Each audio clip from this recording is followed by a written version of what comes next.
இருக்கிறோம். 900 கிலோமீட்டர் மணிக்கு 900 கிலோமீட்டர் வேகத்தில் நம்ம சென்னையை நோக்கி பறந்து கொண்டு இருக்கிறோம் என்பதை தெரிவித்துக் கொள்கிறேன்.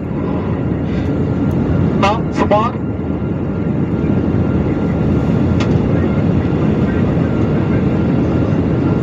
5:30 மணி நேரத்தில் சென்னையை நோக்கி தரையிறங்குவோம் என்று நம்புகிறோம். அது மட்டுமல்லாமல் நேரம் மற்ற விமான போக்குவரத்து பொறுத்தது.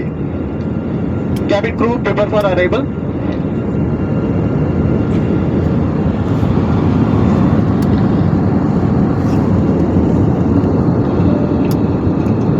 விமானத்தில் பயணம் செய்த அனைத்து பயணிகளுக்கும் என் இண்டிகோ சார்பாகவும் என் விமானி சார்பாகவும் என் விமான குழுவினர் சார்பாகவும் 6C6724 விமானத்தின் சார்பாகவும் உங்களுக்கு நன்றி கூறுகிறோம். நன்றி. மீண்டும் வருக.